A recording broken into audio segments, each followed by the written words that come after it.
رب اشرح لي صدري ويسر لي أمري واحلل عقدة من لساني يفقه قولي آمين يا رب العالمين. Today is my final khutbah on the series of the attacks of the devil and the dialogue that he had with Allah Azza wa Jal against the children of Adam alayhi salam. I want to remind myself that in the last couple of years, as I start reviewing the Qur'an again, I've decided to stop at places that I normally don't pay as much attention to. And this is one of those places. You pass by it and you read that the devil will attack from all sides, and you just keep moving on, and you just kind of don't stop and think about that. And so I've decided to pay attention to places in the Qur'an that easily, at least for myself, get overlooked, and to try to highlight that for my own benefit and inshallah ta'ala for your benefit as well. I think it's important to note that this is the ultimate battle and the ultimate conflict that humanity will engage in since its birth all the way to the last day. Our ultimate enemy is Shaytan, and there's no greater enemy that we have. And every other enemy that we have is only an agent of the Shaytan. Is only furthered or fueled by a Shaytan. And in these few ayat, this relentless, permanent enemy of ours laid out his entire strategy. What is he going to do with us? How is he going to do it? How is he going to come at us? Every single one of us, until the end of time. And that's a pretty big deal. Now we know the game plan of the enemy, and Allah recorded it in the Qur'an. So it's not a small thing to just pass by. It's important to understand how is it that the devil is going to come at us in our lives at any moment of our lives and try to pull us into his way, right? So which was my motivation for covering this in some depth. We've come to the last phrase of this ayah. The promise was that he will attack. He said, ثُمَّ لَآتِيَنَّهُمْ, I swear to it, I will absolutely come at them. I'll attack them from right in front of them, from behind them, from their right and from their left. And I've given khutbahs on each of those now. And this is the final comment that he makes. And that comment is, وَلَا تَجِدُ أَكْثَرَهُمْ شَاكِرِينَ. You will not find most of them grateful. You will not find most of them grateful. Now, this is an important phrase, and we have to see the guidance Allah Azza wa Jalla has embedded and infused inside of this phrase, and that's what this khutbah is dedicated to. Where I want to start, first and foremost, is the origin of the word. I translated shakirin as grateful. It comes from the word shukr, which can easily be translated as gratitude. But originally in the Arabic language, ash-shukur or ash-shakur min ad-dawa'ib, and some animals were called shakur. What kind of animal was called shakur? The kind of animal that eats a little bit and gets fat really quickly. Like it has a little bit of grass and it fills up. Similarly, shakra was used for the udder of a cow that immediately fills up with milk. So it gives more milk than expected. And the idea behind the origin of the word shukr is actually something small with a little bit of good, and that good swells and enhances to the point where it starts coming out. It pours out. And from it, the Arabs developed a notion of gratitude, meaning shukr, in there are other words for gratitude in Arabic, but this particular word highlights when you're grateful over something that may seemingly be small, but its effects are many. So you don't dismiss something that's done for you, and you're actually appreciative of what's done for you or the good that you have in not just one way, in many ways. And it multiplies inside you. Not only does it multiply inside you, you would think gratitude is a feeling, but it's more than a feeling, because according to Hassan Jabal in his commentary on the origin of the word, he says, وَالشُّكْرُ يَزِيدُ عَنِ الرِّضَى. Not just being happy with what you have, not just being content with what we have. It's more than that. Now, what's more than that? فِي مَعْنَى الظُّهُورِ, meaning just like the milk pours out, or just like the sheep shows that it's grown more, the same way when you have shukr in you, not only do you appreciate something, it actually results in you doing something. It comes out. Your mood has changed. Your behavior has changed. You've even verbalized how grateful you are. You've actually said thank you. A lot of times you have family members and your father says to you, you never thank me for anything. You don't appreciate anything you do. I do. And you say, yeah, I do. I appreciate what you do. Yeah, but you never said it. I have shukr. No, shukr doesn't mean you have it in your head. It has to come out. It has to be said and stated and displayed. One of the names of Allah is actually Shakir. One of the names of Allah. Why? He appreciates what little His slaves do, and He does so much for them.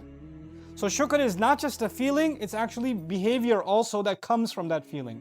It's not just a sentiment and an emotion that stays buried inside, it manifests itself. So that's the first thing I wanted to get out of the way in this khutbah is just some of the origins of the meaning of the word gratitude and appreciation, and how it's supposed to be something that overwhelms a person. It's a very powerful thought that grows and grows and grows and swells inside of you. Now, the devil's promise is you will not find most of them with gratitude. They're not going to have shukr, human beings. You know, the first thing I want you to think about in terms of this conversation is Allah told Shaytan, فَمَا يَكُونُ لَكَ أَن تَتَكَبَّرَ فِيهَا. When the devil refused to do sajda, when Shaytan refused to do sajda, Allah told him, you have no right, it's not right for you to be arrogant here. The problem of the devil was arrogance. And that's the reason he got kicked out. فَخْرُجْ إِنَّكَ مِنَ الصَّاغِرِينَ. Get out of here. He was expelled because he was arrogant. Now, because he's angry at humanity, you expect that he would turn back to Allah and say, well, you kicked me out of here because I'm arrogant. I'm going to prove to you that they're arrogant. So they don't deserve this place either. But instead of telling Allah, oh, you think I'm arrogant? Let me show you how arrogant they are. He said, you think I'm arrogant? Once I'm done attacking them, I will prove to you, not that they're arrogant, but they're not grateful. لَا تَجِدُ أَكْثَرَهُمْ شَاكِرِينَ. So it's a switch. The switch is, if the complaint against the devil is that he's arrogant, then he should prove that I'm not that different from these guys. Look, they're arrogant too. But no, he says, I will prove that they are ungrateful. What Qur'an has done so strategically and so wisely here is that's actually shown us something. The opposite of arrogance, we think the opposite of arrogance is humility in the dictionary. The opposite of arrogance is what? Humility. But in the Qur'an, the opposite of arrogance is gratitude. So Allah has taught us a new opposite, you see. And so what we're learning now is, it is impossible for a human being to be arrogant if they are grateful. And if they are grateful, there's no way arrogance will hurt them. And the fact that arrogance occurs, that can only be a manifestation of a lack of shukr. If shukr was there, there's no way that would have happened. So that's the first important thing. When someone says, hey, at least I'm not arrogant, well, from the Qur'an's definition, don't just think about arrogance as someone who thinks very highly of themselves, or is full of themselves, or is mean towards others. You and I have to check ourselves, how grateful are we? Because if gratitude is missing, then arrogance is there. Because these are opposites in the Qur'an now. These have been placed against one another. The next thing that's important here, I kept telling you Shaytan comes from 4 directions. And now we're learning, if his attack is successful, what's the goal? The goal is not for human beings to make a mistake. That's not his goal, that's not enough. Because Allah created the human beings programmed to make mistakes. كُلُّ بَنِي آدَمْ خَطَّاؤُونَ. All children of Adam keep on making mistakes. That's what we do. Human beings are not made perfect. We're not angels, we have choice. We have shortcomings. As a matter of fact, I kept telling you, even when we do good deeds, they have shortcomings. Even when we make salah, it's not perfect. Even when we recite Qur'an, it's not perfect. Even when we do Hajj, it's not perfect. When we fast, it's not perfect. So we're imperfect by definition. So the fact that we have mistakes is no surprise. The devil's mission is not to get us to make a mistake. The devil's mission is clear in this ayah. Once I attack them from these directions, I will prove to you that they are not grateful. If he can get gratitude out of us as a result of our mistakes, then he's successful. That's actually his goal. To remove the sense of appreciation of Allah and to do things out of the appreciation and the shukr to Allah, our optimistic, feeling towards Allah. If you think about our relationship with Allah, for so many people, their relationship with Allah is based on fear. If you don't pray, Allah is going to burn you. If you don't do this, Allah is going to punish you. Your first impulse of your relationship with the one who made you is that you should be afraid of him. And though fear is a part of my relationship with him, the most powerful force inside me that should make me do something for Allah, like pray, like eat halal, like do the right thing, like stay away from evil deeds, is actually gratitude. Allah has done so much for me, the least I can do is these few things.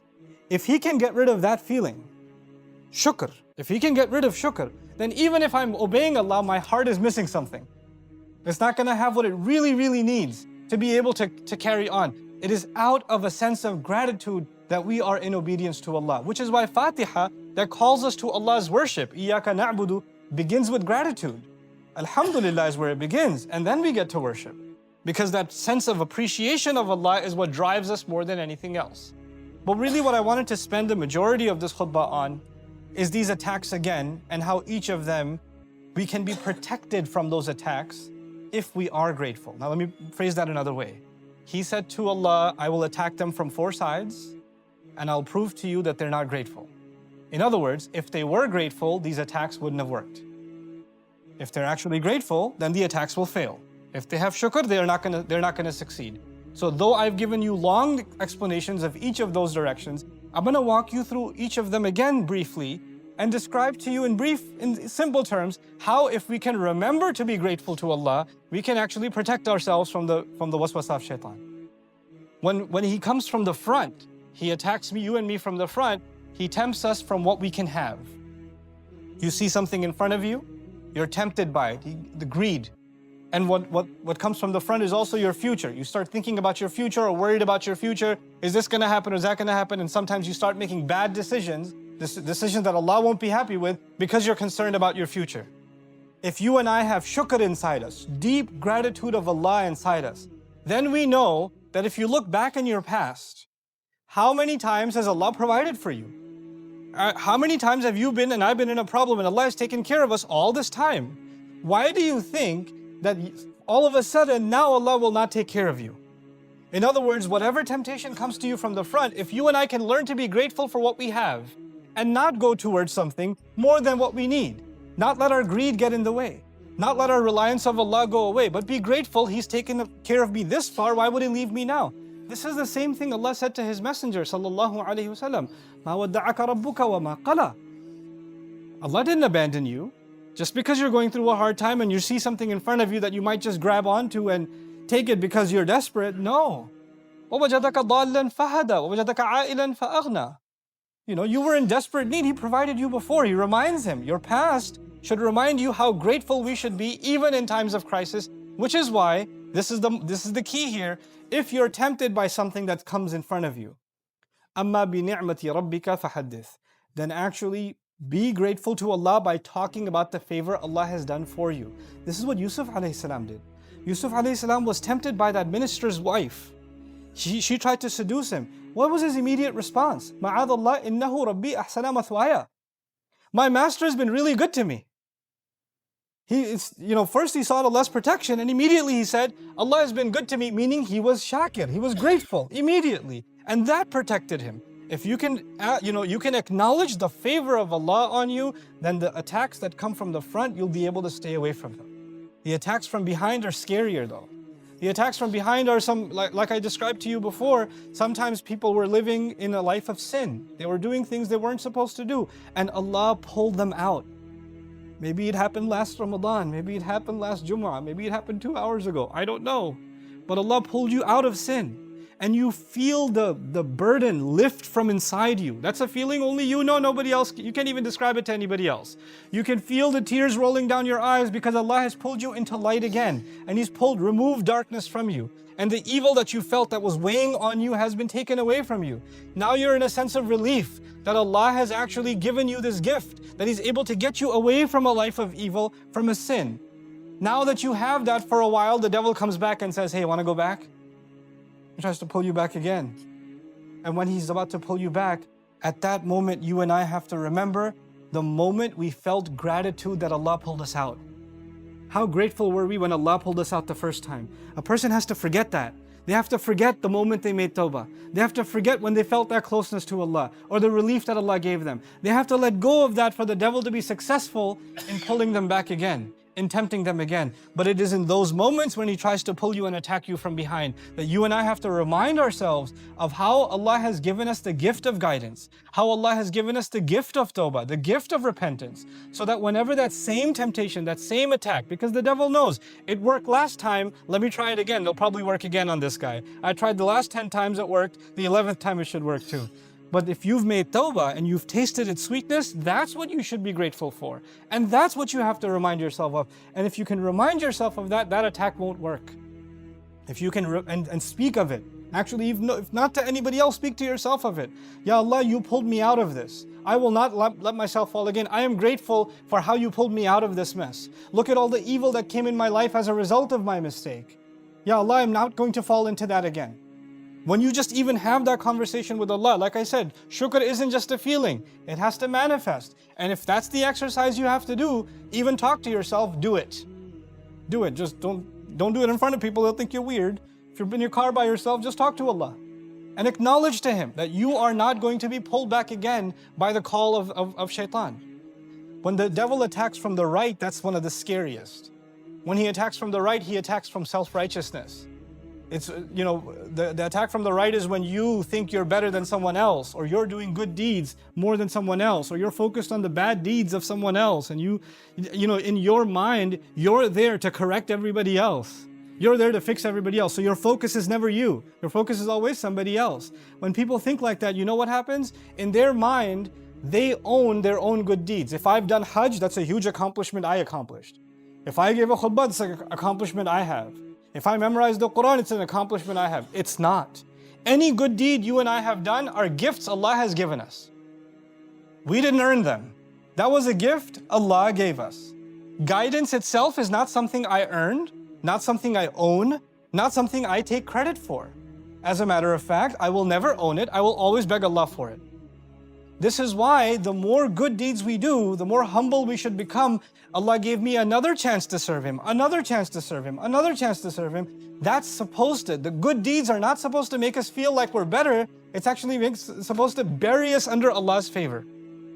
Sheikh Suhaib, I was talking to him this afternoon about these ayat, and he shared something so beautiful with me. I want to share it with you, and I hope I don't butcher it. He said, when someone acknowledges how much Allah has favored them, then they become more and more humble. And being humble is like being Lord, right? You're just buried under someone's favor. We're buried under Allah's favor. And the distance between me and my Rabb is infinite. Like Allah is supremely high and I'm supremely low. And when you realize how low you are and how much buried under Allah's favor, the weight of Allah's favor on you is so much, then when you look at the person next to you, you'll never think how much higher you are than them, because the distance between you and this other person, if you're an inch higher than them or 2 inches, is nothing compared to the infinite distance between you and Allah. This distance between us of better and worse becomes irrelevant. It becomes irrelevant. You're not even concerned about it because you're so overwhelmed by the overwhelming favor of Allah on you. This is what the right does. Good deeds that we do are supposed to make us more humble. People come to you when you do a good deed, and they'll praise you, and that'll start getting to your head. Yeah, I am pretty amazing. I am Allah's gift to this community. No, you're not. You'll be gone, and the deen will go on, and Islam will go on, and the Qur'an will go on, and Allah will use other, better, more humble slaves for His service. We are not an asset to Allah. We are not, we are honored to be able to serve Him, but we're not any better because we serve Him. As a matter of fact, you can't even think about that for yourself as opposed to other, even people that are not Muslim, that we're better than them. No, they're also children of Adam alayhi salam. We weren't made ukhrijat minan nas, the best nation made, the best nation of the people. No, Allah said the best nation for the people, not of the people.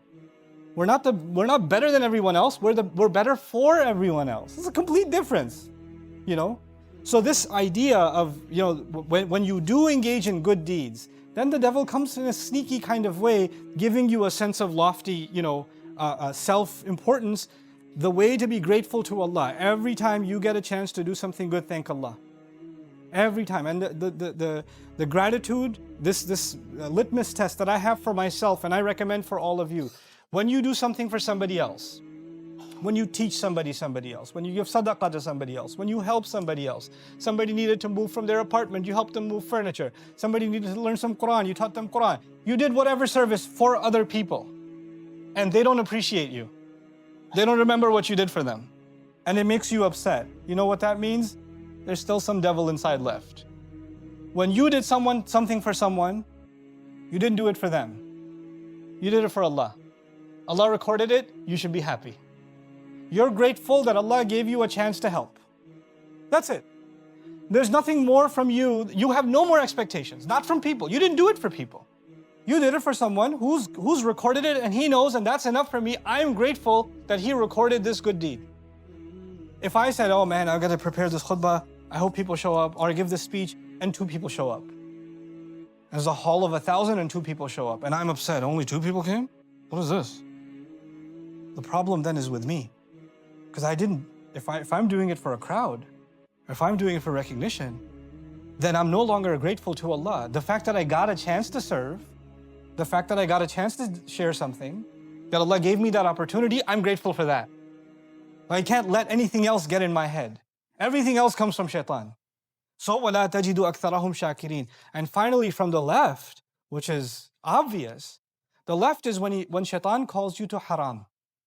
The left is when Shaytan calls you to things that are known evil. They are clearly disobedience to Allah. And when he's pulling you in that direction, the only thing that will protect you is when you become grateful for what is halal. When you become grateful for the fact that Allah did not, and Shaitan will come to you and tell you, I don't know, this Islam thing is so hard, everything's haram. Everything's forbidden, man, it's so restrictive. There's so many rules. There's so many fences everywhere. Can't do this, can't do that, can't do this. Can't have any fun in life. That's the devil talking to you. And let me tell you, Allah Azza wa Jal in this same surah said, وَجَعَلْنَا لَكُمْ فِيهَا مَعَايِشْ قَلِيلًا مَا تَشْكُرُونَ. Allah said, in this world, He put things for you to enjoy. How little you're grateful. Just like in Jannah, everything was halal except one tree. In this world, all kinds of good things are halal except a few things that are filthy. Allah said, stay away from them. But the devil tries to come and tell you, no, Islam says everything is haram and you can't live your life if you follow Islam. No, no, no, no, no. That's a lie from the devil, making you ungrateful for the halal. So what that does is, the devil's job here is to make halal look ugly and the haram look beautiful. That's his job. His job is to make, I'll say that again, halal look ugly and the haram look beautiful. So what's he gonna do? He's gonna say, man, you gotta drive all the way there to eat the halal food. There's a restaurant right here, just go here. In your head, you're like, halal is too hard, too far away. Then some young man is thinking about marriage, and his family comes and says, well, you gotta have, the girl's family says you have to have this much money, you have to have a house, you have to have this, you have to have that. Then we have to invite our cousins from Pakistan and from Afghanistan and from all the istans that are there, and we have to have this many dishes and that. And he's like, oh, this halal is really hard. I could just go on social media and find myself somebody to hang out with. So much easier, free too. No pressure, nobody needs to know. Shaitan's job is to make the gateway to haram easy and the doors to halal difficult. Don't become an instrument of Shaitan by making the halal difficult. Don't become that. Don't make the halal difficult for yourself. Don't make the halal difficult for your family. Because if that happens, he's easily able to pull people to the left. I know many young men, I know many young women that regret that they're in haram relationships. They regret that. Why are they in that? Because their family doesn't want to get them married. Not old enough yet. Old enough to do haram. Old enough to follow Shaitan. Old enough to do all kinds of sins and ruin your akhirah, but not old enough to get married. Or not wealthy enough to get married. Or your other sisters haven't gotten married yet, this is why we can't marry you off. Who came up with these rules? This is when the door to halal is closed and the door to haram is open. And we can't do that to ourselves, because then we're just following into His footsteps. This is what it means when Allah Azza wa Jal let us know that the devil wants to prove that we will not be grateful. We should be grateful for the doors Allah has opened for us with the halal. We should be grateful that Allah has guided us away from things that are harmful for us. Anything that Allah made haram has to be harmful for us. That's the only reason it's haram. يُحَرِّمُ عَلَيْهِمُ الْخَبَائِثِ. He only made haram for you things that are filthy, that are actually hurtful for you. Just like you wouldn't eat filth. Just like you wouldn't consume filth. Just like you wouldn't bathe in filth. You can't engage in filth and not get sick, not get dirty, not get contaminated. That's the purpose of it. And we have to be grateful for that guidance that Allah Azza wa Jal has given us. I pray that Allah Azza wa Jal sincerely makes all of us grateful human beings. And that Allah Azza wa Jal strengthen the bond that we have with Him and with His word, and give us the strength through His word to be able to fight all kinds of whispers of the devil. Barakallahu li wa lakum fil Qur'an al-Hakim wa nafa'ani wa iyyakum bil ayati wa dhikr al-Hakim.